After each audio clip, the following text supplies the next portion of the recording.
Hello दोस्तों, PCM question centre पर आपका स्वागत है। चलिए यहाँ सबसे पहले देख लीजिए, हम लोग पीसीएम क्वेश्चन सेंटर पर हैं। सबसे पहले यहाँ आपको ये समझनी है कि यहाँ हम लोग क्लास ट्वेल्थ के केमिस्ट्री का मोस्ट इंपॉर्टेंट ऑब्जेक्टिव लेकर आए हैं। और ये जो आपका क्वेश्चन है बउआ, इसमें मैक्सिमम क्वेश्चन आपको एग्जाम में रिपीटेड क्वेश्चन है। और अगर इसको आप देख लेते हैं तो निश्चित ही आपको 10 नंबर का क्वेश्चन इससे कंप्लीट हो जाएगा। ऑब्जेक्टिव में 10 नंबर का क्वेश्चन जो है यहाँ पर, या 10 क्वेश्चन आपको इससे लड़ेगा ही लड़ेगा, निश्चित आने वाला है। तो इसको शुरू करने से पहले आप वीडियो को लाइक कर दीजिए, इसको दोस्तों के साथ शेयर कीजिए और चैनल को सब्सक्राइब कर लीजिए यदि आप अभी तक आप लोग नहीं किए हैं। तो चलिए अब हम लोग अपना वीडियो शुरू करते हैं। और यहाँ देखिए सबसे पहला क्वेश्चन एकदम मोस्ट इंपोर्टेंट क्वेश्चन में से है, एकदम अति मोस्ट इंपोर्टेंट जो क्वेश्चन होता है वो एकदम महत्वपूर्ण उसमें से है कि निम्न में कौन सर्वाधिक ऑक्सीकरण अवस्था को प्रदर्शित करता है, दर्शाता है। सबसे अधिक ऑक्सीकरण संख्या किसका होता है ये आपको बतानी है, मोस्ट इंपोर्टेंट है। इसको आपको क्या करना है, पेन पेपर लीजिए, लेके बैठना है और इसको टोटल एक कॉपी में है ना, इसको नोट कर लेना है। तो चलिए जल्दी से पहले आप क्या कीजिए, इसका आंसर दीजिए। क्या रहेगा, सबसे अधिक ऑक्सीकरण संख्या किसका रहेगा। यहाँ पर आपको दिया गया है स्कैडियम है, आयरन है, जिंक है और एमएन है। तो सबसे अधिक ऑक्सीकरण संख्या वाला आपको इसमें कौन नजर आ रहा है, स्कैडियम है, आयरन है, जिंक है और एमएन है। तो सबसे अधिक ऑक्सीकरण संख्या दर्शाने वाला तत्व आपका कौन सा है ये आपको बतानी है। चलिए सबसे अधिक ऑक्सीकरण संख्या किसका रहेगा, जल्दी से आंसर कमेंट कीजिए। ये नहीं होगा बउआ, ये आपका बिल्कुल नहीं, स्कैडियम बिल्कुल नहीं होगा, स्कैडियम नहीं होगा बउआ बिल्कुल। जिसका एमएन आ रहा है वो सब लोग सही हो। एमएन आप लोग सुने हो कि एमएन 7+ तक जाता है ना, तो सबसे अधिक ऑक्सीकरण संख्या आपका एमएन दर्शाता है। ये ध्यान रखिएगा, एमएन होता है आपका आंसर। इसमें क्या रह जाएगा, एमएन रहेगा। एकदम मोस्ट इंपॉर्टेंट है, एकदम इसको ध्यान रखो। जो भी क्वेश्चन इसमें आपको आज बता रहे हैं सारा का सारा आपको इंपॉर्टेंट ही क्वेश्चन है, तो आपका इसमें आंसर आ जाएगा एमएन। क्लियर है। चलिए अगला क्वेश्चन क्यों चलते हैं, नेक्स्ट क्वेश्चन। नेक्स्ट क्वेश्चन में देखिए आपको क्या दिया गया। अगला क्वेश्चन में ये कहा गया है कि अमोनिया को निम्न में या निम्नलिखित में किसके द्वारा शुष्क किया जाता है ना। अमोनिया ड्राइड बाई, किसके द्वारा इसको ड्राई करते हैं, शुष्क करते हैं। अमोनिया आप लोग सुने हुए, अमोनिया गैस NH3 होता है, तो इसको शुष्क किसके द्वारा करते हैं ये आपको बताना है। यहाँ पर आपको ऑप्शन दिया गया है। चलिए ऑप्शन में आपको देख लीजिए। पहला CO कैल्शियम का ऑक्साइड है ना, P4O10 है, कंसनट्रेटेड H2SO4 है और CaC है ना, CaCl2 है। तक कौन सा ऐसा इसमें सब्सटेंस है जिसके द्वारा हम लोग अमोनिया को ड्राई करते हैं, अमोनिया को शुष्क किया जाता है। तो अमोनिया को ड्राई किसके द्वारा किया जाता है ये आपको बतानी है। चलिए जल्दी से इसका आंसर आप बताइए, अमोनिया को शुष्क किसके द्वारा किया जाता है। मोस्ट इंपॉर्टेंट क्वेश्चन है, अमोनिया को शुष्क किसके द्वारा किया जाता है। आज के वीडियो का एकदम सबसे इंपॉर्टेंट क्वेश्चन में से आपका है भगवान, जो है ना बार बार रिपीट करता है। तो चलिए जल्दी से आप बताइए क्या रहेगा, क्या रहेगा आंसर कमेंट कीजिए। यहाँ है ना, यहाँ पर दिया कैल्शियम का ऑक्साइड होना चाहिए, P4O10 होना चाहिए, H2SO4 होना चाहिए या CaCl2 होना चाहिए, क्या रहेगा। चलिए अगर आप जानते हैं तब ठीक है, नहीं तो आप इसको ध्यान रखिए। एकदम मोस्ट इंपोर्टेंट क्वेश्चन में से है। कैल्शियम ऑक्साइड का हम लोग प्रयोग करते हैं, कैल्शियम ऑक्साइड CaO, अमोनिया को ड्राई करने के लिए CO का प्रयोग करते हैं। और इसके अलावा किसी का भी प्रयोग किया तो अमोनिया जाकर ड्राई नहीं होगा, उससे रिएक्शन कर जाएगा। तो इसमें आंसर आपका क्या आ जाएगा, CaO कैल्शियम का ऑक्साइड। क्लियर है। चलिए अगला क्वेश्चन क्यों चलते हैं, नेक्स्ट क्वेश्चन में देखिए ऑक्सीजन का आयनन विभव लगभग किसके, तो है ना इंपॉर्टेंट है ये इंपॉर्टेंट क्वेश्चन है। और इसके बारे में आप सुने भी होंगे कि ऑक्सीजन का आयनन विभव है ना, उसके ऑक्सीजन का आयनन विभव उसके आयनन विभव के बराबर होता है। मतलब किसके आयनन विभव के बराबर होता है ये कहना चाहता है कि ऑक्सीजन का जो आयनन विभव होता है वो ऑक्सीजन का आयनन विभव, इस ऑक्सीजन का आयनन विभव और किसके है ना आयनन विभव के बराबर होता है, ये आपको बतानी है। चलिए जल्दी से आप बताइए कि ऑक्सीजन का आयनन विभव किसके और आयनन विभव के बराबर रहेगा। ऑप्शन दिया गया, हीलियम है, नियोन है, आर्गन है, जेनॉन है। तो ऑक्सीजन और किसका आयनन विभव लगभग आपस में बराबर होता है ये बताइए जल्दी से। बिल्कुल जिसका जेनॉन आंसर आ रहा है सभी लोग सही हो, नहीं एक का 1170 और दूसरे का 1175 होता है। तो आपको ध्यान रखना है कि ऑक्सीजन का आयनन विभव जो होता है वो इस जेनॉन के आयनन विभव के लगभग बराबर होता है।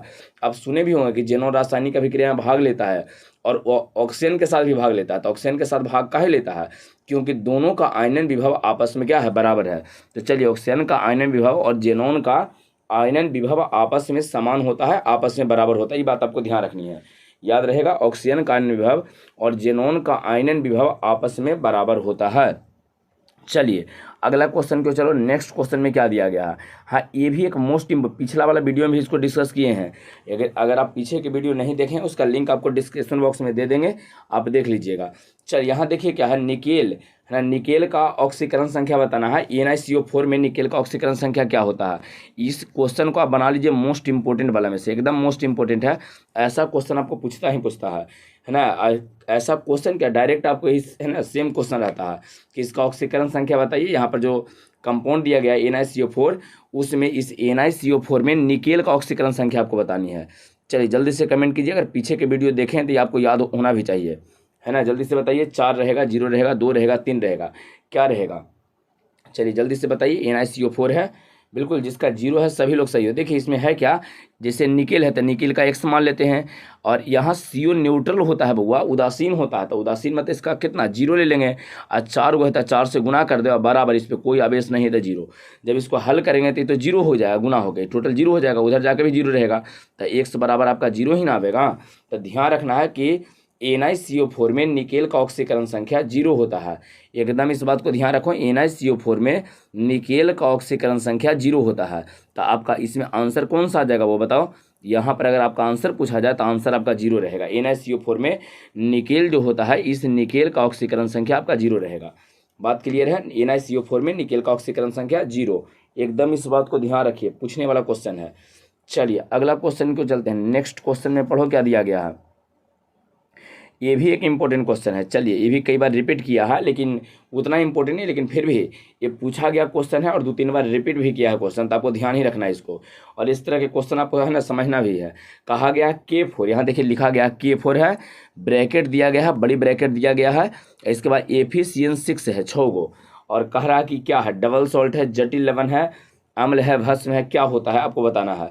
चलिए अगर आप थ्योरी पढ़े हैं तो इसका आंसर बड़ी जल्दी में आप दे दीजिएगा, इसमें कोई बहुत बड़ी चीज़ है नहीं, तो जल्दी से आप इसका आंसर कमेंट कीजिए।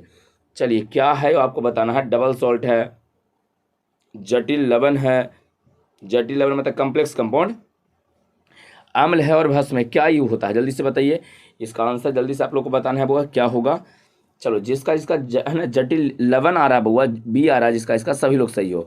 एक बात ध्यान रखिएगा, यदि किसी यौगिक में बड़ा वाला इसे ब्रैकेट में थोड़ा दिखाई देते है ना, कोमला बउआ बड़ा वाला, इसमें देखिए बड़ा वाला ब्रैकेट यहाँ दिया है, बड़ी ब्रैकेट दिया है, तो अगर बड़ी ब्रैकेट आपको दिखाई दे देता है तो वो हमेशा जटिल यौगिक होता है, ध्यान रखना है ना। यदि किसी यौगिक में, यदि कोई यौगिक आपको लिख के दे दिया है, उसमें आपको बड़ी ब्रैकेट दिखाई देता है, दोनों पर से, इधर से भी घिरा हुआ, इधर से भी घिरा हुआ, अगर ऐसा कभी कंडीशन आपको दे दिया जाए तो आप समझ जाइए कि दिया गया यौगिक आपका क्या है, जटिल यौगिक है, अगर बड़ी ब्रैकेट दे देता है तब।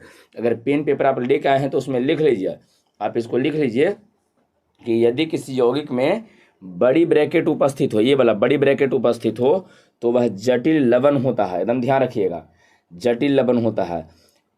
यदि किसी यौगिक में बड़ी ब्रैकेट उपस्थित हो तो वह जटिल लवण होता है, एकदम इसको लिख लीजिए आप, मोस्ट इंपोर्टेंट में से है, ऐसा एक क्वेश्चन पूछता ही है लगभग। चलिए हो गया, तो क्या हो गया आपका, ये जटिल लवण आपका हो गया है, क्लियर है। चलिए अगला क्वेश्चन क्यों चलते हैं, यहाँ देख लीजिए, ये आपका जटिल लवण हो जाएगा, बी आंसर यहाँ पर आ जाएगा। चलो अगला क्वेश्चन क्यों, चलो नेक्स्ट क्वेश्चन। नेक्स्ट क्वेश्चन में देखिए क्या दिया गया यहाँ पर, हाँ ये कहा गया पोटास एलम, जिसको हम लोग फिटकिरी बोलते हैं, तो फिटकिरी, यहाँ पर फिटकिरी का आपको सूत्र दिया गया, ये भी बड़ी इंपॉर्टेंट है वो, इसको ध्यान रखना। जटिल लवण एक ही होता है ना, द्विक लवण दो होता है, जटिल लवण होता है, एक द्विक लवण होता है, और दोनों आपके सिलेबस में है, एक जटिल लवण होता है, एक द्विक लवण होता है। तो यहाँ पर कहा गया कि ये है, देख लीजिए यहाँ पर इतना सारा दिया है ना, K2SO4 है, Al3SO4 होल थ्राइस है, 24 को H2O दिया गया है। तो फिटकिरी का ये सूत्र है, तब बताना है कि फिटकिरी का ये सूत्र क्या है ना, द्विक लवण है, जटिल यौगिक है, समान लवण है, इनमें से कोई नहीं, जल्दी से आपको बताना है, आप दिमाग लगाइए। सबसे पहला चीज़ तो जटिल लवण होगा ही नहीं, क्यों, क्योंकि अभी आपको पीछे बता रहे थे कि जटिल लवण वो उबला होता है, मतलब उस तरह के कंपाउंड को कहते हैं जेकरा में बड़ी ब्रैकेट होना चाहिए, कहीं इसमें कोई बड़ी ब्रैकेट आपको नहीं दिया है, तो जटिल लवण तो आपको होगा ही नहीं, ये जटिल लवण नहीं रहेगा। ये देखिए बहुत लंबा चौड़ा दिया गया है बुआ, तो कभी साधारण आपका नहीं रहेगा, यहाँ आप समझ लीजिए क्या होता है, ध्यान दीजिए। ये जो है एगो यहाँ K2SO4 एक यहाँ दिया है लवण, और Al2SO है ना SO4 एक यहाँ दिया है, तो दो गो दे दिया है ना बउआ, तो दो गो अलग अलग है ना, दो अलग अलग जो चीज़ें था उसको एक बना दिया है। तो वो सर जल, तो जल कोई लवण नहीं होता है बउआ, जल आपका उदासीन होता है है ना। जल आपका लवण नहीं होता, जल उदासीन होता है, न अम्ल है, न क्षार है, न लवण है, जल उदासीन होता है। इसका पीएच वैल्यू 7 आप लोग जानते होंगे। तो ध्यान आपको रखना है कि यहाँ 2 को दिया गया है तो इसको द्विक लवण हम लोग कहेंगे। 2 को लवण दिया गया है तो द्विक लवण। जल को नहीं, आप कहोगे सर जल तो दिया है तो त्रिक लवण कहने का दिए हैं, 3 को है, जल लवण नहीं होता है। तो आपको ध्यान रखना है बउआ कि इसको बड़ी ब्रैकेट नहीं दिया है और 2 को इस तरह से दिया गया है तो इसको हम लोग क्या बोल देंगे, द्विक लवण कहेंगे। तो क्या हो जाएगा, द्विलवण कहिए या द्विक लवण कहिए, द्विलवण जो आपको लिखा गया है। तो आपको ध्यान रखना है ये आपका द्विलवण हो जाएगा। फिटकरी क्या होता है बउआ, K2SO4 Al3SO4 होल थ्राइस है, और इसके बाद 24 H2O दिया है, 24 को H2O दिया है, तो आपका क्या होता है, द्विक लवण होगा, ठीक है, द्विलवण होगा। ठीक है, वीडियो को देखिए, आप लोग लाइक कर दीजिए वीडियो को और इसको दोस्तों के साथ शेयर कीजिए। चैनल आप लोगों को सब्सक्राइब कर लेना है और इसको दोस्तों के साथ, जितना भी आप लोगों को ग्रुप है तो उस ग्रुप में इसको आप शेयर कर दीजिए। ठीक है, चलिए हाँ बुआ, चलो अगला क्वेश्चन, ये भी एक मोस्ट इंपोर्टेंट क्वेश्चन है, ये 1000 बार पूछा गया है, आपको कई बार क्वेश्चन आया है, तो मोस्ट इंपोर्टेंट क्वेश्चन में से ये भी आपका एक है। ठीक है ना। तो यहाँ देख लीजिए, पहले कहा गया कि हेमोग्लोबिन संकुल लवण है, मतलब हेमोग्लोबिन जो होता है उसमें क्या वास्तव में कहना चाहता है कि हेमोग्लोबिन में उसमें आयरन होता है कि Mg होता है कि CO होता है कि कॉपर होता है। आपको ये बताना है कि हेमोग्लोबिन में क्या होता है, जल्दी से बताइए। हेमोग्लोबिन में इसमें से कौन रहेगा, Fe होगा, Mg होगा, CO होगा, Cu होगा, कौन सा धातु रहता है आपको बताना है। चलिए, हेमोग्लोबिन में क्या उपस्थित होता है बउआ, जल्दी से बताओ। आयरन रहेगा, Mg रहेगा, CO रहेगा, कॉपर रहेगा हेमोग्लोबिन में। चलिए, जिसका इसका आयरन आ रहा है सभी लोग सही हो। आयरन, देखिए आपको पूछा भी है क्वेश्चन कि बताइए हेमोग्लोबिन में कौन सा धातु उपस्थित होता है, ये अलग से आपको पूछता भी है। तो आपको ध्यान रखना है, हेमोग्लोबिन में आयरन उपस्थित होता है, Fe उपस्थित होता है। हेमोग्लोबिन में कौन रहता है बउआ, Fe उपस्थित। 2 नंबर का क्वेश्चन पूछा था कि हेमोग्लोबिन में कौन सा धातु, वहाँ ऑप्शन आपको नहीं दिया था। एक ऑब्जेक्टिव में पूछा है कि हेमोग्लोबिन संकुल लवण है, किसका है, तो आयरन का होता है। ध्यान रखना, उसमें आयरन रहता है। हेमोग्लोबिन में कौन रहता है बउआ, आयरन। एकदम इस बात को ध्यान रखिए कि हेमोग्लोबिन में होता है आयरन। अगला क्वेश्चन को चलो, निम्नलिखित में कौन ऋणात्मक लिगेंड है ना, निगेटिव लिगेंड इसमें कौन होता है जी आपको बताना है। ऋणात्मक कौन इसमें है, जल्दी से बताइए। ऋणात्मक लिगेंड कौन है, कौन लिगेंड है जो आपका है ना ऋणात्मक होता है, ऋणात्मक निगेटिव है। चलिए, NH3 होता है कि CO होना चाहिए कि Fe- होना चाहिए या इथिलीन डाइएमीन होना चाहिए, जल्दी से बताइए। ऋणात्मक लिगेंड कौन है, ऋणात्मक लिगेंड कौन रहेगा, कौन वाला लिगेंड वहाँ पर माइनस में चार्ज होता है, ऋणात्मक रहेगा। जल्दी से आप इसका आंसर बता सकते हैं। ऋणात्मक लिगेंड आपका कौन वाला होने वाला है बउआ, ऋणात्मक लिगेंड कौन रहेगा, जल्दी से बताइए। ऋणात्मक लिगेंड कौन सा है। चलिए, हाँ बिल्कुल, F- जिसका इसका आ रहा है सभी लोग सही हो। F- इसका आंसर हो जाएगा। ये ध्यान रखिएगा, NH3 और CO दोनों धनात्मक आपका लिगेंड होता है। NH3 और CO बोथ आर, सॉरी धनात्मक नहीं, न्यूट्रल उदासीन होता है बउआ। तीनों F को छोड़ के ये सी है ना, NH3 CO और इथिलीन डाइएमीन, तीनों का तीनों बउआ, 2 गो ऊपरे से ये दोनों देख रहे हो, आएगो नीचे इथिलीन डाइएमीन, तीनों आपका उदासीन लिगेंड होता है, उदासीन रहता है। और F- आपका ऋणात्मक होता है, तीनों आपका उदासीन होता है, उदासीन बोल रहे हैं ध्यान रखना, उदासीन तीनों होता है। NH3 है, जल है, CO है, इथिलीन डाइएमीन है, सबके सब आपका उदासीन होता है। और जो यहाँ पर बउआ F- दिया गया है आपका ऋणात्मक लिगेंड होता है। चलिए, अगला क्वेश्चन क्यों चल रहे हैं, नेक्स्ट क्वेश्चन में समझो क्या दिया गया है। अगला क्वेश्चन में कहाँ गया बुआ, हाँ ये आपका अगला क्वेश्चन है। और क्वेश्चन में कहा गया है कि निम्नलिखित में से कौन सा धातु, एक बात यहाँ ध्यान रखिए, एक बात ध्यान रखो, कौन सा धातु बोला है, धातु, धातु की बात क्या है, साधारण तापक्रम पर द्रव होता है ना, साधारण तापमान पर द्रवीय अवस्था में होता है या द्रव होता है। तो कौन ऐसा धातु है जो नॉर्मल टेम्परेचर पर 25 डिग्री सेल्सियस जो नॉर्मल टेम्परेचर होता है, इस नॉर्मल टेम्परेचर पर द्रवीय अवस्था में होता है। धातु आपको चाहिए, धातु की बात नहीं किया है, धातु। चलो, यहाँ पर आपको ऑप्शन दिया गया, आप ऑप्शन पहले देख लीजिए। जिंक होता है, पारा होता है, है ना, ब्रोमीन होता है, जल होता है। तो जल तो धातु है ही नहीं, जल आपका धातु नहीं है। ब्रोमीन भी आपका धातु होता है बउआ, वो भी नहीं है। तो जिंक और पारा, अच्छा पारा आप और जिंक, यहाँ 2 को बच गया, तो आप जल्दी से आंसर कमेंट कीजिए कि कौन सा रहेगा, कौन सा ऐसा धातु है जो साधारण तापक्रम पर द्रवीय अवस्था में होगा, जल्दी से बताइए इसका आंसर। बड़ी आसान है, पढ़े भी होंगे आप लोग, जल्दी से आपको आंसर कमेंट करना है, इसका क्या आंसर रहेगा, आंसर जल्दी से कमेंट कीजिए। हाँ, जिसका इसका बी आ रहा, पारा आ रहा है, सभी लोग सही है। ध्यान रखो, देखिए पारा कहाँ होता है वो, थर्मामीटर में, थर्मामीटर आप लोग देखे होंगे, तो इसी में पारा रहता है, नहीं थर्मामीटर में ही पारा रहता है। तो कौन अवस्था में रहता है, द्रवीय अवस्था में, और पारा आपका धातु होता है। एक बात यहाँ देखिए, आपको नोट में लिखना क्या है, 2 पॉइंट आपको लिख लेना है पहले नोट में, उसके बाद आगे बढ़ना है। क्या कि अगर आपको कहता कि निम्नलिखित में से कौन सा धातु साधारण ताप पर द्रव्य अवस्था में होता है, तो आपका आंसर हो जाएगा कौन सा, पारा आपका आंसर होगा। क्या रहेगा, पारा। लेकिन बउआ अगर यहाँ पर कौन सा धातु ना पूछ के कौन सा अधातु पूछे, तो अधातु में आपका ब्रोमीन होगा, अधातु में ब्रोमीन। ध्यान रहेगा। अगर कहा जाए कि कौन सा धातु द्रव्य अवस्था में है, तब पारा आप ध्यान रखो, कौन सा अधातु द्रव्य अवस्था में है तब ब्रोमीन ध्यान रखो। क्लियर है। चलिए इसको पहले कॉपी में आप नोट में लिख लीजिए, तो कॉपी में अगर है कॉपी तो आप लिख लीजिए नोट में कि लिखिए पारा एक धातु है, लिख लीजिए उसमें पारा एक धातु है जो, पारा एक धातु है, Hg होता है, पारा एक धातु है जो साधारण तापक्रम पर द्रव्य अवस्था में होता है। पारा एक धातु है जो साधारण तापक्रम पर द्रव्य अवस्था में होता है। पारा एक धातु है जो साधारण तापक्रम पर द्रव्य अवस्था में होता है। हो गया है। और लिख लीजिए अगला, ब्रोमीन एक अधातु है, ब्रोमीन Br, ब्रोमीन एक अधातु है, ब्रोमीन लिखना बुआ, ब्रोमीन, ब्रोमीन एक अधातु है जो साधारण तापक्रम पर द्रव्य अवस्था में होता है। ब्रोमीन एक अधातु है जो साधारण तापक्रम पर द्रव्य अवस्था में होता है। ध्यान रहेगा, ब्रोमीन एक अधातु है जो साधारण तापक्रम पर द्रव्य अवस्था। तो चलिए धातु पूछा है तो धातु में आपका आंसर क्या आ जाएगा बउआ, पारा। अगर अधातु पूछता तो आपका आंसर आता ब्रोमीन। क्लियर है, तो यहाँ पर आपका आंसर पारा हो जाएगा। ये क्लियर हो गया है। तो चलो अगला क्वेश्चन का आंसर बताओ जल्दी से। नेक्स्ट क्वेश्चन का आंसर क्या रहेगा, लेंथेना है ना, लेंथेनॉइड संकुचन का तात्पर्य क्या है। लेंथेनॉइड कंस्ट्रक्शन के बारे में पूछा गया है कि लेंथेनॉइड कंस्ट्रक्शन के मतलब क्या है। आप लोग पढ़े होंगे lanthanoid construction, lanthanoid construction, actinoid construction, lanthanoid संकुचन है ना, एक्टिनॉइड संकुचन। तो इसका क्या तात्पर्य है, उसके घनत्व में कमी हो जाता है। अगर लेंथेनॉइड संकुचन हो ना तो उसके घनत्व में कमी होगा, द्रव्यमान में कमी होगा, है ना, आयनिक त्रिज्या में कमी होना चाहिए। या आपको एक और दिया गया है रेडियो एक्टिविता, है ना, रेडियो एक्टिविता में कमी होना चाहिए। चलिए जल्दी से बताइए लेंथेनॉइड संकुचन में क्या होता है। पहले आंसर कमेंट करो, इसके बाद इसका आंसर बताते हैं। जल्दी से इसका आंसर कमेंट करो तो बुआ क्या रहेगा, लेंथेनॉइड संकुचन में क्या होता है, लेंथेनॉइड संकुचन में किस में कमी आता है।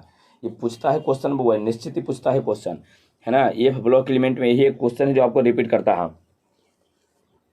चलिए लेंथेनॉइड संकुचन, जिसका भी आयनिक त्रिज्या है सभी लोग सही हो, आयनिक त्रिज्या में कमी। संकुचन मतलब कुछ होता है ना कि सिकुड़ जाना, जैसे इतना को है ना, तो संकुचित होना मतलब सिकुड़ के अंदर की ओर चल जाना।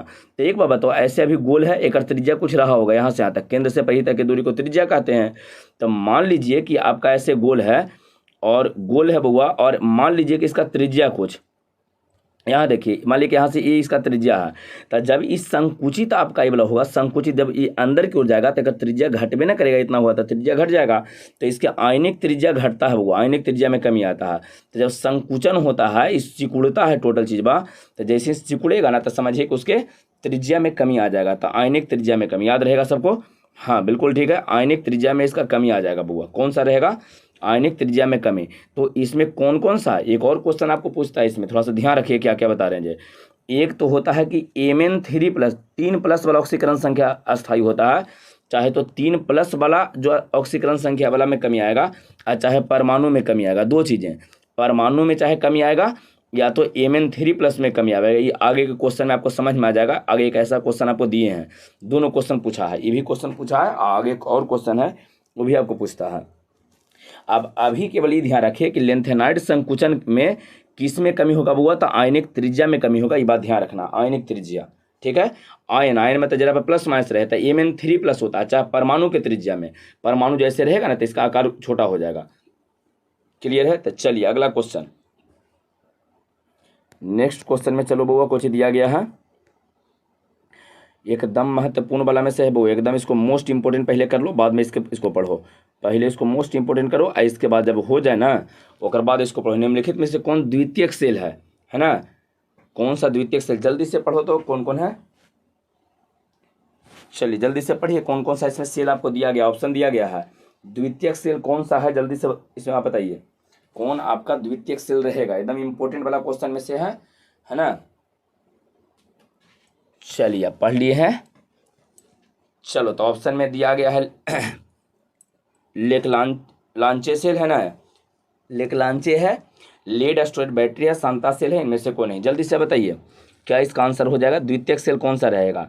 लांचे सेल हो जाएगा, लेड स्टोरेज बैटरी हो जाएगा, है ना, सांद्रता है ना, सांद्रन सेल है, सांद्रन, और इनमें से कौन है? जल्दी से बताइए क्या इसका आंसर रहेगा।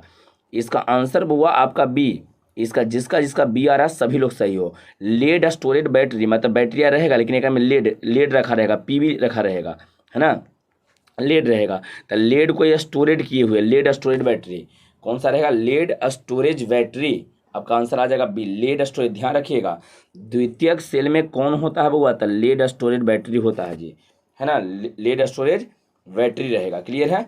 चलो अगला क्वेश्चन क्यों चलते हैं। नेक्स्ट क्वेश्चन, इसका आंसर आपका कौन सा आ गया? बी, लेड स्टोरेज बैटरी हो जाएगा, बी आपका आंसर रहेगा। अगला क्वेश्चन क्यों, चलो, सेल स्थिरांक का, है ना, इकाई होता है, सेल स्थिरांक का यूनिट होता है। चलिए इंपॉर्टेंट क्वेश्चन है। सेल स्थिरांक का यूनिट होता है ना, प्रति ओम होता है, प्रति ओम प्रति सेंटीमीटर होता है, प्रति, है ना, आपको दिया प्रति सेंटीमीटर होता है, ओम सेंटीमीटर होता है। जल्दी से बताइए क्या हो जाएगा। लेड, है ना, सेल स्थिरांक का यूनिट क्या होता है? इकाई आपको बताना है। सेल जो स्थिरांक होता है, सेल स्थिरांक का इकाई क्या रहेगा? यूनिट क्या रहेगा? मात्रक क्या रहेगा? सेल स्थिरांक की मात्रक इकाई बताना है ना। प्रति ओम होगा, प्रति ओम प्रति सेंटीमीटर होगा, प्रति सेंटीमीटर होगा, और ओम सेंटीमीटर होगा। क्या होना चाहिए? चलिए आप जानते हैं तो बहुत अच्छा है। जिसका इसका सी आंसर आ रहा, सभी लोग सही हो। इंपॉर्टेंट वाला में से है प्रति सेंटीमीटर होता है। सेल स्थिरांक की इकाई आपका रहेगा कुछ वो प्रति सेंटीमीटर, आप इसको ध्यान रखो, है ना। यूनिट होता है प्रति सेंटीमीटर। सेल स्थिरांक की इकाई जो होता है बुआ, इकाई क्या रहेगा? प्रति सेंटीमीटर हो जाएगा। अगला क्वेश्चन क्यों, चलो नेक्स्ट क्वेश्चन सर्वाधिक चालकता है। सबसे अधिक चालक कौन है? सबसे अधिक चालकता किसका है जो बताना है। चलिए जल्दी से बताइए तो सर्वाधिक चालकता किसका है?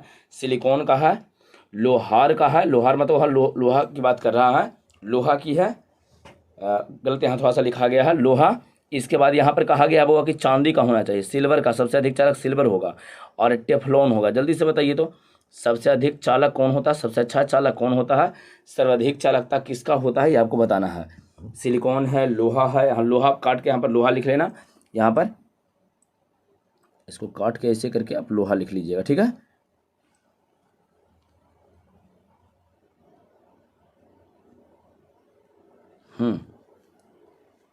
चलो बुआ, इसके बाद चांदी का है, टेफ्लॉन। जिसका इसका सी आ रहा है सभी लोग सही हो, बिल्कुल सिल्वर रहेगा बुआ। चांदी सबसे अच्छा चालक होता है, एकदम इसको ध्यान रखो।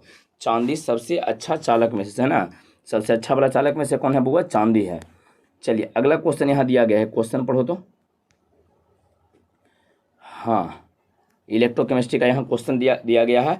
जब सेल प्रतिक्रिया साम्यावस्था को प्राप्त कर लेता है ना, साम्यावस्था पर, इक्विलिब्रियम पर आ जाता है, साम्यावस्था, तो उस समय सेल का ईएमएफ होता है, ई सेल का मान बताना है। उस समय ई सेल का वैल्यू कितना होगा ये आपको बताना है। सेल का ईएमएफ आपको बताना है कि कितना होगा।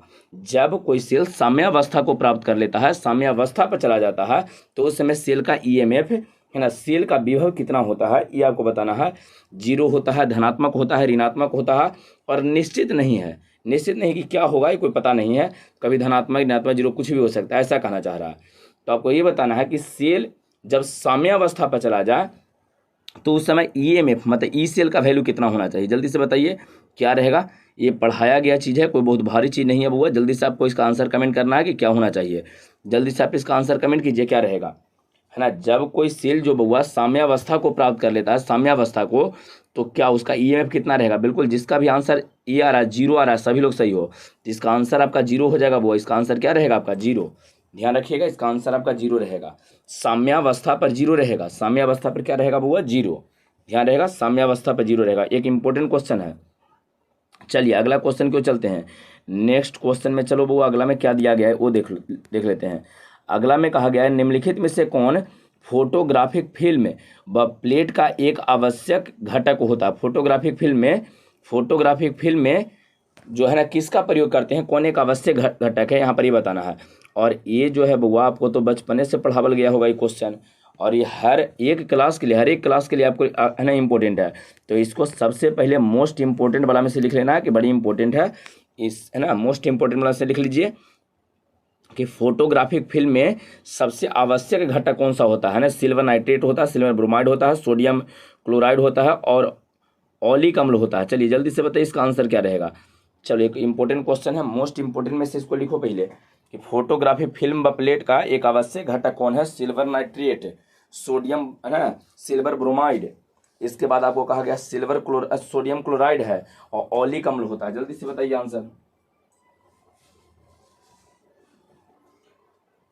चलो वो जल्दी से करके इसका आंसर बताइए, अब क्या रहेगा आंसर बताइए जल्दी से। हाँ बिल्कुल, सिल्वर ब्रोमाइड। आप लोग का है ना कभी पोस्ट वोस्ट कुछ करते हैं तो उसमें क्वेश्चन आपको दिए भी हैं, पोस्ट जो होता है ना कम्युनिटी पोस्ट करके, उसमें भी क्वेश्चन आपको दिए हैं। तो सिल्वर ब्रोमाइड होता है, सिल्वर ब्रोमाइड मतलब वो कुछ AG है ना, AgBr, ठीक है। सिल्वर ब्रोमाइड आपका रहेगा answer, silver bromide AgBr। Clear हो गया है, सिल्वर ब्रोमाइड आपका रहेगा आंसर, होगा AgBr रहेगा। क्लियर हो गया है। चलिए तो अगला क्वेश्चन क्यों चलते हैं, नेक्स्ट क्वेश्चन में देखो क्या दिया गया आपको।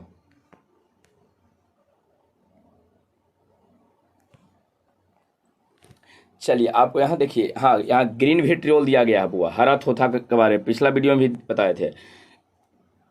बताए थे कि जितना भी विट्रियोल होता है वो 3 प्रकार के होता है, एगो हरा होता है, एगो ब्लू होता है, वो उजला होता है, वाइट होता है, ठीक है। तो यहाँ पर आपको बताना है कि हरा थोथा कौन सा है, ग्रीन विट्रियोल कौन सा रहेगा, जल्दी से बताओ। ग्रीन विट्रियोल है ना, FeSO4 7H2 है, CuSO4 5H2O है, इसका CaSO4 और 2H2O है। तो जल्दी से, हालांकि 3 ही वो तो होता है, एक आयरन का होता है, एक कॉपर का होता है बउआ, और एक जिंक का होता है ना।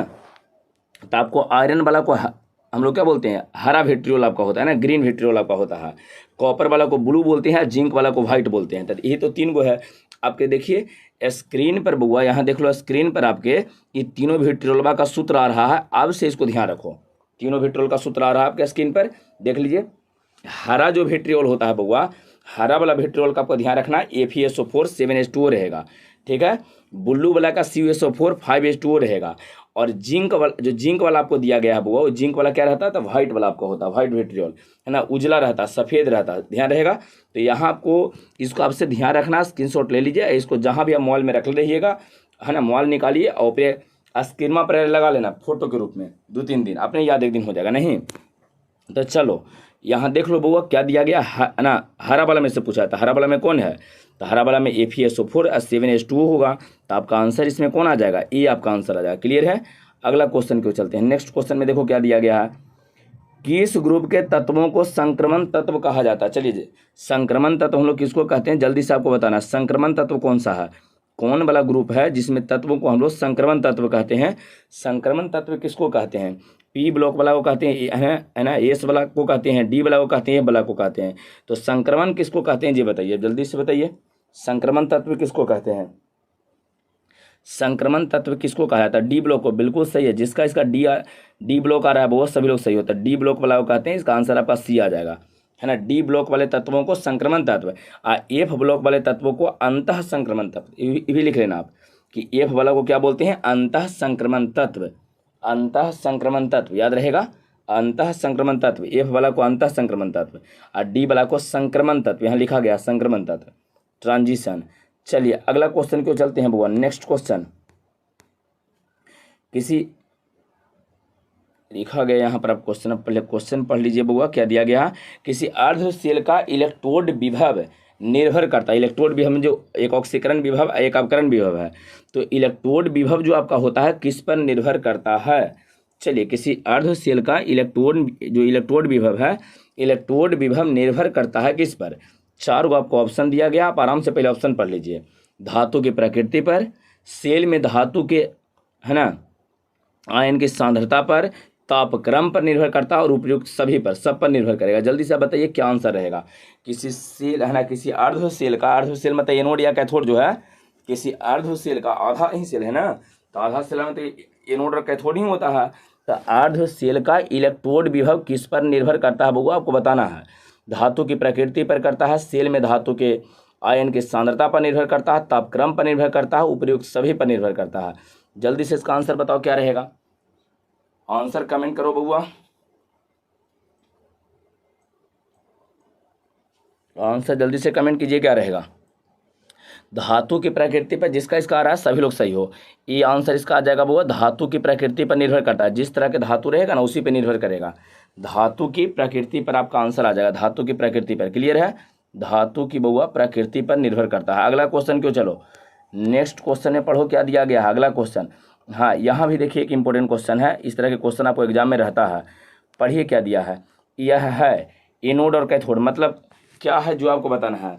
वेस्टर्न सेल है, डेनियल सेल है, किलोमेल सेल है और मानक सेल है। जल्दी से बताइए क्या है, कौन सा सेल। कौन से इसमें सेल ही पता नहीं चल रहा, कैसे बता दें। सेल समझाते हैं कैसे, यहाँ देख लो। सबसे पहले क्या होता है, यहाँ पर जो दो गो वर्टिकल लाइन दिया हुआ है आपको बीच में, यहाँ समझिए पहले क्वेश्चन। यहाँ देख रहे हो बीच में दो गो वर्टिकल लाइन आपको दिया गया, हम ऐसे आपको समझा देते हैं। यहाँ आप समझिए, जब क्वेश्चन देखिएगा तो क्लियर होगा। क्वेश्चन आप आराम से देखो, बीच में देखो तो कुछ अब तुमको पता चल रहा है। ये वाला बीच में देखो, ए जो हम यहाँ पर इसको डार्क कर रहे हैं उसको देख लो, ये वाला चीज़ समझो, ये वाला चीज़ यहाँ देखो, सॉरी ये वाला चीज़ बाको देखो, डबल वर्टिकल लाइन तुमको दिख रहा है। हाँ, तो ये जो डबल वर्टिकल लाइन यहाँ आपको दिखा है बउआ, उसको आप ध्यान से समझो। डबल जो वर्टिकल लाइन होता है ना, दो गो जो लाइन आप खींचा हुआ है, बीच में जब भी कभी आपको ऐसे बीच में दिखे तो ये आपका होता है लवण सेतुआ। लवण सेतुआ के इधर आपका एनोड लिखा जाता है, एनोड है ना, एनोड होता है। और इस तरफ होता है कैथोड, तो इधर एनोड है इधर कैथोड है। यहाँ देख लो, ये जिंक वाला एनोड है और यहाँ कॉपर वाला इधर कैथोड आपको दिया गया है। सही तो है, लिखा भी है कि इधर एनोड है इधर कैथोड है, बीच में डबल लाइन ऐसे रहेगा। तो एक बात आप ध्यान रखिए, जो डबल वर्टिकल लाइन आपको दिया गया है, डबल वर्टिकल लाइन जो आपको दिया गया है बउआ, उस डबल वर्टिकल लाइन में आपको ये ध्यान रखना है,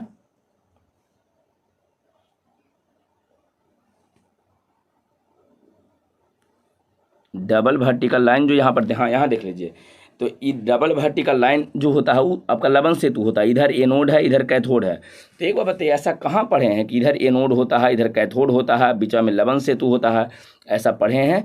कौन सा सेल में पढ़े हैं, है ना। तो आपका क्या होता है उसमें, तो डेनियल सेल होता है, वोल्टेइक सेल होता है, गैल्वेनिक सेल होता है, वैद्युत रासायनिक सेल होता है। तो उसमें एक और नाम क्या है बुआ, तो डेनियल सेल हो रहा कहते हैं। तो जिसका बी आंसर आ रहा है सभी लोग सही हो, ये डेनियल सेल आपका होता है बुआ। क्या रहेगा, कई वो इसका नाम है, लिख लीजिए इसका नंबर जरा लिख लो। तो इस तरह के सेलवा को कुछ बोलते हैं। एक लिखो पहला में, सेल के नाम लिखो, जल्दी से लिखो, डेनियल सेल। डेनियल सेल पहला में सब लोग लिखिएगा, डेनियल सेल लिख लिया, डेनियल सेल। दूसरा लिखिए वोल्टेइक सेल, जल्दी से लिखते जाओ, वोल्टेइक, वोल्टेइक सेल पहला में लिख लिया डेनियल सेल, दूसरा में लिख लो वोल्टेइक सेल, वोल्टेइक सेल हो गया। डेनियल सेल के बाद लिखा वोल्टेइक सेल। चलिए वैद्युत रासायनिक सेल, वैद्युत रासायनिक सेल,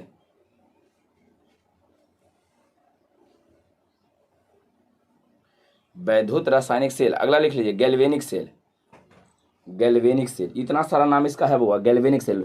वैद्युत रासायनिक सेल के बाद लिख लो गैल्वेनिक सेल। डेनियल सेल है, वोल्टेइक सेल है, वैद्युत रासायनिक सेल है ना, गैल्वेनिक सेल है। तो इस तरह से इसका नाम होता है, नाम टोटल आपको ध्यान रखना है। क्लियर है।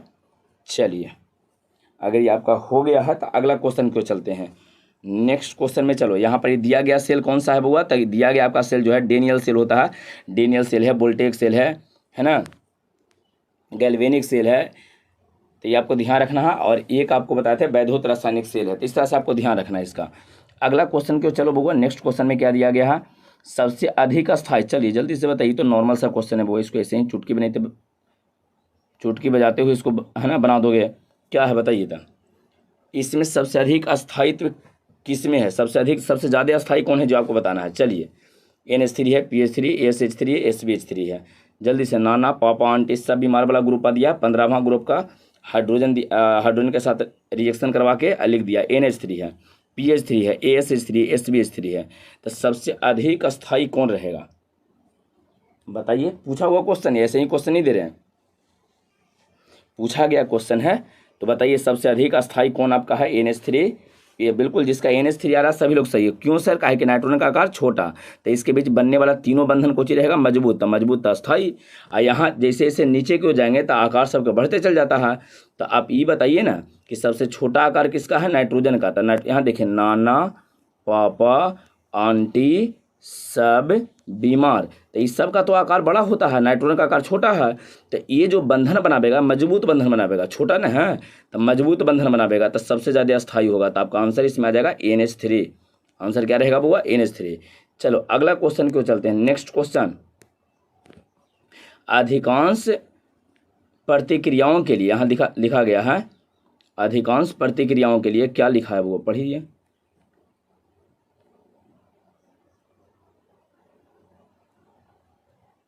हाँ चलिए पढ़िए। अधिकांश प्रतिक्रियाओं के लिए ताप गुणांक, ताप गुणांक की बात क्या गुणांक है यहाँ पर वास्तव में, ताप गुणांक निम्नलिखित में से किसके बीच होता है। ताप गुणांक आप लोग पढ़े होंगे कि यदि किसी रासायनिक अभिक्रिया के तापमान को 10 डिग्री से बढ़ा देते हैं तो उसका दर जो है चाहे तो दुगुना हो जाता है, चाहे तिगुना होता है, चाहे तो इसके बीच रहता है, उसको हम लोग ताप गुणांक कहते हैं। अगर नहीं जानते हैं तो ध्यान रखिएगा, यदि किसी रासायनिक अभिक्रिया के तापमान को 10 डिग्री से बढ़ा देवल जाए, है ना, तो 10 डिग्री से बढ़ाते हैं तो उसका जो दर होता है रासायनिक अभिक्रिया का, चाहे तो दुगुना हो जाता है, चाहे तो तिगुना, चाहे तो इसके बीच होता है, उसको हम लोग ताप गुणांक बोलते हैं। तो जल्दी से बताइए कि इसमें क्या रहेगा बुआ, जल्दी से बताओ। ताप गुणांक यहाँ पर लिखा गया है, तो आप ये बताइए कि अधिकांश है ना प्रतिक्रियाओं के लिए ताप गुणांक निम्नलिखित में से किसके बीच होता है। 1 और 3 के बीच, 2 और 3 के बीच, 1 और 4 के बीच, 2 और 4 के बीच। जल्दी से बताइए क्या होगा। अभी आपको बोल रहे थे कि रासायनिक अभिक्रिया के तापमान को 10 डिग्री से बढ़ावेंगे तो ताप चाहे तो दुगुना हो जाएगा, चाहे तिगुना, चाहे तो इसके बीच रहेगा। यही आपका है, मतलब कौन सा, 2 और 3, या तो इसके बीच रहेगा। तो आंसर कौन सा हो जाएगा बताइए, आंसर बताओ बुआ। बी, जिसका इसका बी था सभी लोग सही हो, जिसका भी आंसर बी आ रहा है सभी लोग सही है बउआ, है ना। ताप गुणांक जो होता है उसका मान हमेशा 2 और 3 के बीच होता है, चाहे तो 2 भी हो सकता है या 3 भी हो सकता है, चाहे तो उसके बीच में रहेगा, है ना। 2.5 रहेगा, 2.6 रहेगा, ऐसा। तो 2 रहेगा, चाहे 3 रहेगा, चाहे तो इसके बीच रहेगा। क्लियर है। चलिए अगला क्वेश्चन में देख लेते हैं, नेक्स्ट क्वेश्चन में क्या आपको दिया गया। हाँ यहाँ देखिए, कहा गया कि जल, यहाँ जल की बात क्या है कि जल में ये वाला रिएक्शन करवाए हैं और सूर्य में अभिक्रिया की कोटि, सूर्य के प्रकाश में अभिक्रिया करवाना है। तो सूर्य के प्रकाश में जो भी रिएक्शन होता है वो इतना स्लो होता है कि आप सोच नहीं सकते, बड़ी धीरे धीरे होता है ना, बहुत धीरे धीरे रिएक्शन होता है सूर्य के प्रकाश वाला में। तो इसमें सनलाइट में अगर इसको रिएक्शन करवाता है तो एक बात ध्यान रखिएगा कि जल्दी नहीं बन पाएगा और इसकी कोटि आपका 0 रहेगा, कोटि 0 रहेगा। ये इंपॉर्टेंट क्वेश्चन है, एक सबसे ज़्यादा इंपॉर्टेंट वाला में सेरा लिख लो, है ना। आज के क्लास का सबसे इंपॉर्टेंट क्वेश्चन में से रहेगा बुआ। 4-5 अगर इंपॉर्टेंट क्वेश्चन चुनिएगा ना, हालांकि सारा इंपॉर्टेंट आज बताए हैं, पहले ही बोल दिए थे कि इससे 10 क्वेश्चन निश्चित आपका रहेगा, 10 से 12 क्वेश्चन आएगा ही आएगा, इतना इंपॉर्टेंट ये आपके लिए वीडियो है। तो जल में जो यहाँ पर बुआ अभिक्रिया करवाएंगे इसको, और भी सूर्य के प्रकाश में, तो वहाँ अभिक्रिया ना के बराबर होता है, ज़्यादा कुछ बन नहीं पाता, उसकी कोटि 0 रहता है। तो आपको कोटि 0 करना है, ठीक है, कोटि इसका 0 एकदम, इसको ध्यान रखो, शून्य कोटि का अभिक्रिया हो जाएगा। अगला क्वेश्चन क्यों चलते हैं, नेक्स्ट क्वेश्चन। जेडीएनएस का रंग है ना, जिंक सल्फाइड, याद है आप लोग को, जिंक सल्फाइड का रंग बताइए। जिंक सल्फाइड का रंग बता सकते हैं, जिंक सल्फाइड आप सुने होंगे, है ना। रदरफोर्ड साहब का एक्सपेरिमेंट बा, जेकरा में अल्फा कण से आघात करवाए थे, इसे जेडीएनएस का स्क्रीन पर्दा लगा दिए थे। तो ये जेडीएनएस का कलर पूछा गया आपसे कि बताइए जेडीएनएस का रंग कैसा रहेगा, श्वेत रहेगा, काला रहेगा, भूरा रहेगा, लाल रहेगा। जल्दी से बताओ कैसा रहेगा बुआ, जेडीएनएस का रंग कैसा रहेगा, जेडीएनएस का रंग कैसा रहेगा, जल्दी से बताइए। रंग कलर बताना है जेडीएनएस का कलर बताइए कैसा रहेगा। बिल्कुल, जिसका श्वेत आ रहा है सभी लोग सही हो बुआ। श्वेत मतलब उजला, वाइट रहेगा ना, वाइट होता है, श्वेत रहता है। तो आपका आंसर कौन सा आ जाएगा बुआ, तो इसमें आंसर आपका ए हो जाएगा। जेडीएनएस का रंग होता है श्वेत, ठीक है। चलिए, मतलब रंगहीन होता है। अगला क्वेश्चन, आगे क्वेश्चन, सोना धातु दिया गया Au का ऑक्सीकरण संख्या है। सोना, ये भी पूछा गया क्वेश्चन है, मोस्ट इंपोर्टेंट वाला में से, एकदम मोस्ट इंपोर्टेंट में से, इसको लिख लीजिए मोस्ट इंपोर्टेंट। सोना धातु का ऑक्सीकरण संख्या पूछता है, +1 है, 0 है, -1, इनमें से कोई नहीं। धातु है तो कभी माइनस होगा नहीं, धातु का ऑक्सीकरण संख्या कभी माइनस नहीं होता है, ध्यान रखना। धातु का ऑक्सीकरण संख्या माइनस नहीं होता है। और अगर अकेले होता, सोना अगर अकेले रहेगा तब जाके 0 होता है, ऐसा कुछ बोला नहीं है कि अकेले है। तो आपको ध्यान रखना है बउआ कि माइनस होगा नहीं चूँकि धातु है, 0 होगा नहीं क्योंकि अकेले नहीं रहता है। तो अगर अकेले नहीं है तो किसी के अगर साथे जाएगा ना तो निश्चित ही +1 हो जाएगा, ये तो होगा ही नहीं, ये होगा ही नहीं। तो इसका +1, सोना धातु का ऑक्सीकरण संख्या बताइए, +1, सोना धातु का ऑक्सीकरण संख्या कितना रहेगा बउआ, तो +1 रहेगा, ये आपको ध्यान रखना है, याद रहेगा सबको। सोना धातु का ऑक्सीकरण संख्या +1 होता है, सोना धातु का ऑक्सीकरण संख्या +1 होता है। क्लियर है, सोना धातु का ऑक्सीकरण संख्या +1। नीला कशिश, नीला कशिश मतलब वही वाला जो अभी आपको समझा रहे थे पीछे, है ना, नीला थोथा जो बताए थे ना, वही नीला कशिश का आपको सूत्र चाहिए। अब पीछे आया भी है तो बताइए, कॉपर, कॉपर वाला को आपको बताए थे कि नीला होता है कॉपर, तो CuSO4 और 5H2 याद है। चलिए CO है ना, CuSO4 5H2 आपका आंसर आ जाएगा। तो इसको बतावे की जरूरत नहीं है, इसमें ज़्यादा समय बर्बाद नहीं करेंगे बुआ, और आपका आंसर बी आ जाएगा, नीला वाला है। अगर यही कहता आपको हरा वाला था, आयरन वाला हो जाता है ना, FeSO4 और 7H2 हो जाता। अगर यही कहता कि नहीं व्हाइट वाला चाहिए तो जिंक था आपका, है ना। और उसका देखिए आप फोटो यहाँ पर आपको लगा दिए हैं, तीनों का सूत्र आप ध्यान रखिएगा। वहाँ भी आपको लगाए थे फोटो, यहाँ भी फोटो आपके स्क्रीन पे आ रहा होगा। तो इस फोटोवा को पहले आप आराम से देख लीजिए। कशिश मतलब वही विट्रियोल ही है, विट्रियोल ही है, थोथा जिसको हम लोग बोल रहे थे। ठीक है, चलिए क्लियर हो गया ये क्वेश्चन। तो अगर ये क्वेश्चन आपको क्लियर हो गया है तो नेक्स्ट क्वेश्चन क्यों चलते हैं। अगला क्वेश्चन आप पढ़ के देखिए क्या दिया गया है। नेक्स्ट क्वेश्चन जो आपका स्क्रीन पर है, चलिए जल्दी से पढ़िए इसको और आंसर दीजिए।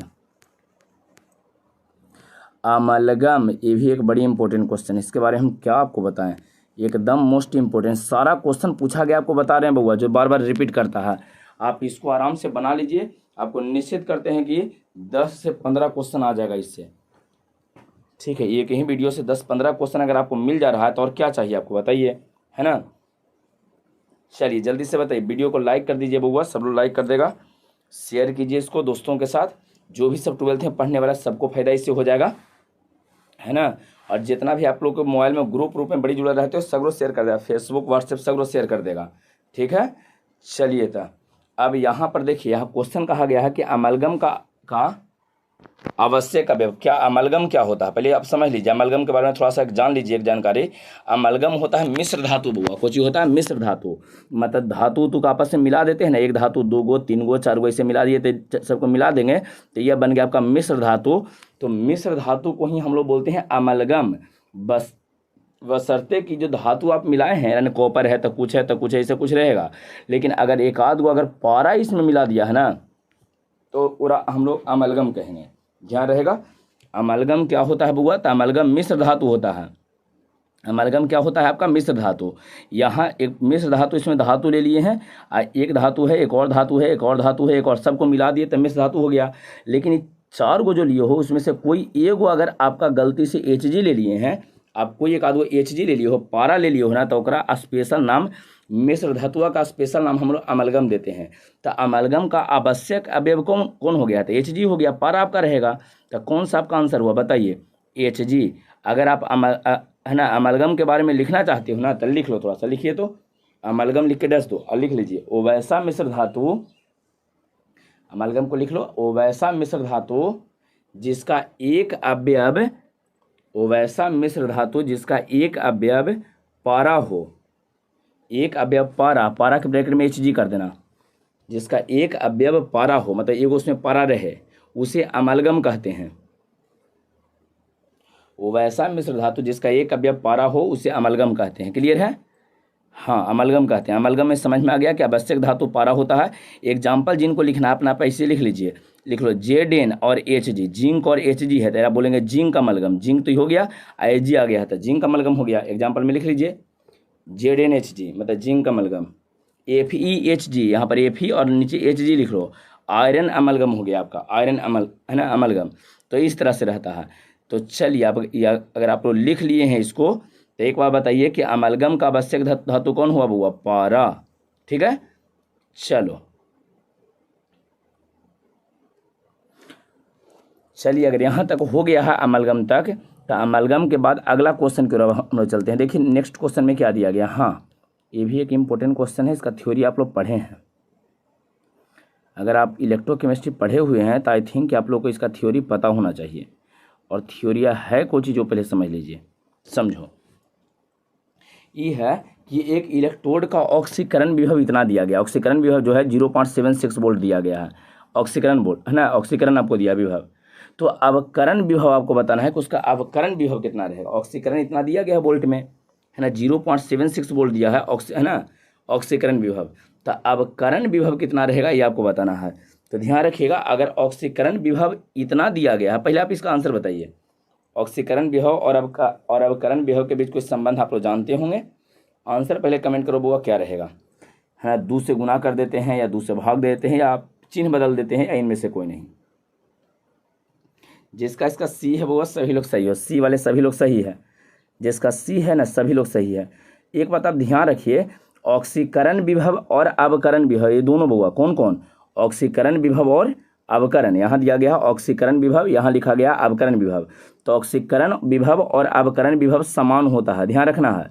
ऑक्सीकरण विभव और अवकरण विभव समान होता है किंतु चिन्ह उसका विपरीत होता है, ध्यान रखना है ना। समान तो होगा लेकिन चिन्ह विपरीत, अगर एगो प्लस में तो दूसरा माइनस में, वैल्यू उतना ही रहेगा। 0.76 वोल्ट यहाँ भी है और इसका भी 0.76 वोल्ट होगा, लेकिन चिन्ह यहाँ पर केवल है ना ऋणात्मक हो जाएगा अपोजिट। अगर ये माइनस में रहता था प्लस में लिखते, ये प्लस में है तो माइनस में, आपका आंसर सी आ जाएगा। तो एक बात ध्यान रखिएगा, किसी दिए गए इलेक्ट्रोड के लिए या एक इलेक्ट्रोड के लिए ऑक्सीकरण विभव एवं अवकरण विभव का मान समान होता है केवल है ना, किंतु चिन्ह उसका विपरीत होता है। तो इसको लिख लो, अगर कॉपी लेके बैठे हो ना तो लिख लो, लिख लीजिए। तो किसी दिए गए इलेक्ट्रोड के लिए, किसी दिए गए इलेक्ट्रोड के लिए ऑक्सीकरण विभव, किसी दिए गए इलेक्ट्रोड के लिए ऑक्सीकरण विभव एवं अवकरण विभव, ऑक्सीकरण विभव एवं अवकरण विभव का मान समान होता है। ऑक्सीकरण विभव एवं अवकरण विभव का मान समान होता है, मान समान होता है किंतु, मान समान होता है किंतु उसका चिन्ह विपरीत होता है, किंतु उसका चिन्ह विपरीत होता है। ऑक्सीकरण विभव एवं अवकरण विभव का मान समान होता है किंतु उसका चिन्ह विपरीत होता है। चलिए इसका आंसर क्या आ जाएगा बुआ, तो 0.76 वोल्ट आपका है जो माइनस में आ जाएगा। तो ये वाला आपका आंसर आ गया है ना, कौन सा, सी इसका आंसर रहेगा, सी। क्लियर है, आपका आंसर कौन सा होगा बउआ, कौन सा होगा, तो सी होगा सर, माइनस में। चलिए अगला क्वेश्चन को चलते हैं। नेक्स्ट क्वेश्चन में पढ़ो क्या दिया गया है। हाँ यहाँ देखिए इस तरह के क्वेश्चन देखिए अब आना शुरू हो गया है। ये भी एक बड़ी महत्वपूर्ण क्वेश्चन होता है इस टाइप का, यहाँ से क्वेश्चन पूछता ही है।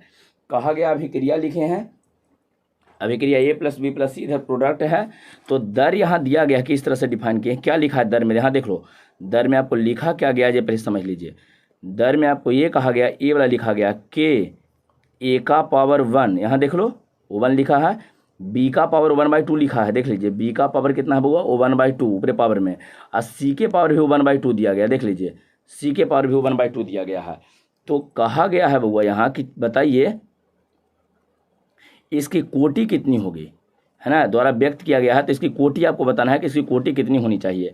एक बात पहले ध्यान रखो, अगर बउआ तुमको कोटि निकालने के लिए कहा गया है तो एक चीज़ यहाँ आपको ध्यान रखना है, पहले कोटि जब निकालने के लिए कहा जाए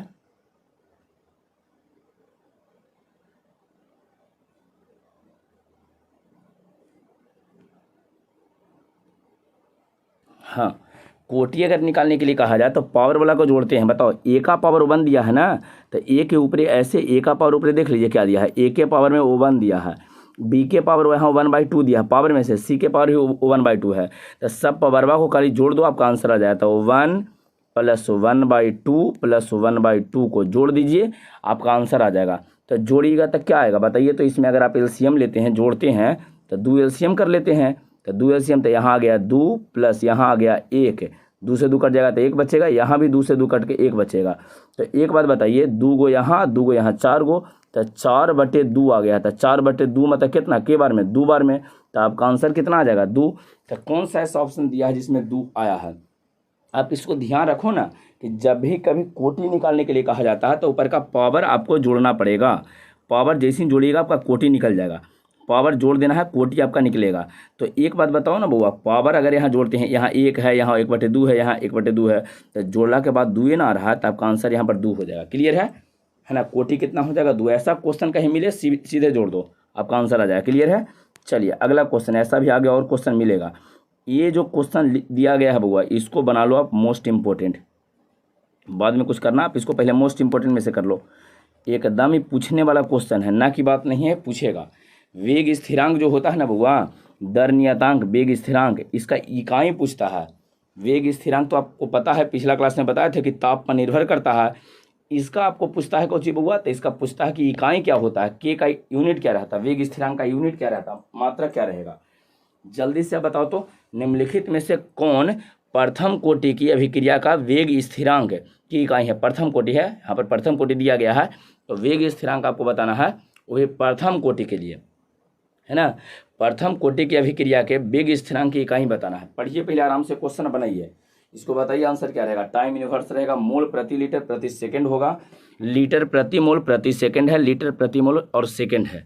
जल्दी से बताओ तो इसका आंसर क्या होगा, जल्दी से इसका आंसर कमेंट कीजिए, क्या रहेगा बउआ, आंसर कमेंट कहो।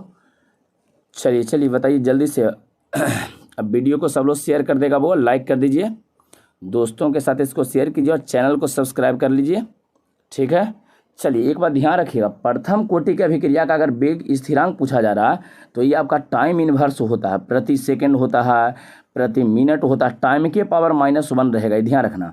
तो टाइम के स्थान पे क्या दे सकता है, यहाँ पर तो हालांकि दिया है, टाइम ही दिया गया है, लेकिन टाइम के स्थान पे कभी सेकंड, कभी मिनट, कभी घंटा ऐसा दिया रहेगा, दिन दिया रहेगा। तो यहाँ टाइम के पावर -1 आपका आंसर हो जाएगा ए। एकदम इस बात को ध्यान रखो, आपसे आपको ध्यान रहेगा, इतना अच्छा क्वेश्चन आपको करवा रहे हैं, बताइए। और शेयर आप लोग नहीं कर रहे हैं तो इसको शेयर कर दीजिए पहले, ठीक है। एकदम ये सब सारा क्वेश्चन क्रैश कोर्स वाला क्वेश्चन है बउआ, ये सब क्वेश्चन जो है आपको एग्जाम में पूछता है। चलिए अगला क्वेश्चन क्यों चलते हैं, नेक्स्ट क्वेश्चन जब जिस समय एग्जाम है ना पढ़ना होता है उस समय सब क्वेश्चन बताया जाता है, 2 दिन पहले 3 दिन पहले, इस समय रिपीट करवाया जाता है लेकिन से, उस टाइप का सारा क्वेश्चन है। चलिए अगला क्वेश्चन क्यों, चलो नेक्स्ट क्वेश्चन में, हाँ यहाँ देखिए फिर सेम क्वेश्चन दे दिए हैं और उसी तरह के देखिए यहाँ अभिक्रिया दिया गया है, अभिक्रिया के लिए गति समीकरण आपको दिया गया है। यहाँ देखिए एनो का पावर यहाँ 2 ऊपरे है पावर, Cl2 दिया गया है, ऐसा कहा गया है कि एनो है, एनो के पावर में 2 है, क्लोरीन है Cl2 है, एकर पावर में कुछ नहीं दिया गया है तो 1 है, ऐसा कहा गया है ना। और कहा गया है कि इस प्रतिक्रिया के गति स्थिरांक का मान बढ़ेगा, गति स्थिरांक का मान बढ़ेगा, वो गति स्थिरांक। अभी आपको एक बात कह रहे थे, अगर मान लीजिए कि इसका कोटि पूछता, पहला चीज आपको हम ये समझाते हैं, कोटि पूछता तो कोटि तो यहाँ पावर 2 है, तो 2 प्लस क्लोरीन के पावर 1 है ऊपरे, तो 1 जोड़ देते तो आपका आंसर 3 आ जाता। लेकिन कोटि नहीं कहा, कोटि कहता तो अभी बोलवे किए थे कि पावर को जोड़ दो, कोटि निकल जाएगा। तो यहाँ कोटि आपको नहीं पूछा है बउआ, यहाँ कहा कुछ है सर, ये समझिए, कोटि कहता तो आंसर आपका 3 आता, 2 यहाँ है 1 यहाँ है। कहा है कि जो गति स्थिरांक होता है वेग स्थिरांक के, ये किस पर निर्भर करेगा या ये आपको बताना है। अगर है ना इस प्रतिक्रिया के लिए गति स्थिरांक का मान बढ़ता है, कब बढ़ेगा, ताप बढ़ाने से बढ़ेगा, एनओ के सांद्रता बढ़ाने से बढ़ेगा, Cl के सांद्रता बढ़ाने से बढ़ेगा, और उपर्युक्त सभी कौन रहेगा ये बताना है। तो अभी भी आपको एक बात कह रहे थे कि वेग स्थिरांक का मान केवल और केवल ताप पर निर्भर करता है, एकदम ध्यान रखो। वेग स्थिरांक के लिए 2-3 बातें हैं, उसको ध्यान रखना। पहला कि अगर किस पे निर्भर करता है तो केवल ताप पर, ताप बढ़ावेंगे तो बढ़ेगा, ताप बढ़ावेंगे अगर बउआ, ताप अगर बढ़ाते हैं तो इसका मान कुछ होगा, तो ताप बढ़ाने पर इसका मान आपका बढ़ेगा, ताप बढ़ाने पर इसका मान क्या होगा, बढ़ेगा। तो वही तो पूछा है कि बताइए है ना, इसका मान कब बढ़ेगा, तो ताप बढ़ावेंगे तब बढ़ेगा, तो आपका आंसर ये आ जाएगा। प्रथम कोटि की अभिक्रिया रहता तो इसका जो यूनिट आपको बताए थे, मात्रक बताए थे, टाइम के पावर -1, जो पिछला क्वेश्चन में आपका था, यहाँ देख लीजिए, पिछला क्वेश्चन में आपको समझा रहे थे कि टाइम के पावर -1 रहेगा, ये वाला था, है ना। तो चलिए यहाँ तक सबको कंप्लीट हो गया है। बताइए वेग स्थिरांक किस पर निर्भर करता है, तो केवल ताप पर। इसको लिख लो आप नीचे, इंपॉर्टेंट क्वेश्चन है, लिख लीजिए कि वेग स्थिरांक का मान, गति स्थिरांक का मान ताप पर निर्भर करता है, केवल ताप पर निर्भर करता है। वेग स्थिरांक का मान केवल ताप पर निर्भर करता है। अगला क्वेश्चन को चलो, लेंथेनाइड संकुचन, अभी पीछे भी एक क्वेश्चन आया था, ऐसा नहीं, संबंधित है, पूछा गया क्वेश्चन है, लेंथेनाइड संकुचन किससे संबंधित है, केवल परमाणु की त्रिज्या से संबंधित है, परमाणु तथा m के पावर 3+ वाला, +3 वाला से, आयन की त्रिज्या से, है ना, बाह्यतम इलेक्ट्रॉन से संबंधित है, ऑक्सीकरण अवस्था से संबंधित। बताइए जल्दी से, उसमें आपको बता भी रहे थे, एक तो परमाणु की त्रिज्या होगा ही होगा, इसमें कोई दिक्कत नहीं है, परमाणु से भी रिलेटेड है, एम जो ऊपरे 3 गो प्लस आया है वो एकरो से संबंधित है। तो आपका कौन सा आंसर आ जाएगा, बी आंसर रहेगा। क्लियर है, तो इसका आंसर कौन सा हो गया, बी आपका आंसर रहेगा। परमाणु की त्रिज्या से भी और परमाणु तथा एम आयन के त्रिज्या से, दोनों से संबंधित है, दोनों की त्रिज्या से, तो आपका आंसर इसमें बी आ जाएगा। क्लियर है। लेंथेनाइड संकुचन, संकुचन समझा रहे थे ना, कैसे रहता है, असंकुचित होगा मतलब अंदर की ओर सिकुड़ते चल जाएगा, सिकुड़ते चल जाएगा। क्लियर है। चलिए तो पीछे एक बताया गया क्वेश्चन है, इसको आगे बढ़ते हैं, इसको छोड़ के चलिए अगला क्वेश्चन में देखो। हाँ यहाँ देखिए, ये एक ऐसा क्वेश्चन है जो बार बार रिपीट किया है बउआ। अगर कहा जाए कि कोटि से एक क्वेश्चन बताइए आप जो एग्जाम में पूछता है, तो यही एक क्वेश्चन है जो बार बार रिपीट करता है, सेम क्वेश्चन में देता है।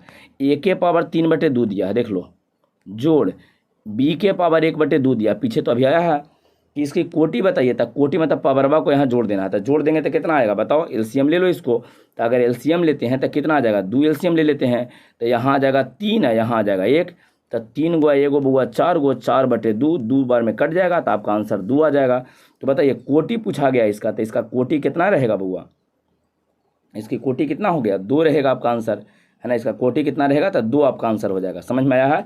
इस जो गति समीकरण दिया गया है इसका कोटि पूछा गया था, तो कोटि 2 है। कोटि के लिए आपको बोले हैं कि जो पावर दिया रहेगा, कोटि दिया, उसको जोड़ दीजिए टोटल को, वही आपका कोटि निकाल के देगा। ठीक है, चलो अगला क्वेश्चन। ऐसा क्वेश्चन पीछे करवाए हैं तो इसमें समय ज़्यादा बर्बाद करने की जरूरत नहीं है।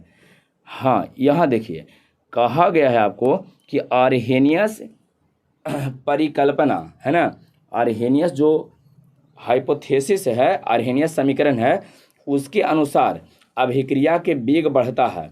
आपको ये बताना है कि कोई अभिक्रिया के वेग कब बढ़ेगा, ताप बढ़ाने पर, ताप घटाने पर, दाब बढ़ाने पर, दाब घटाने पर।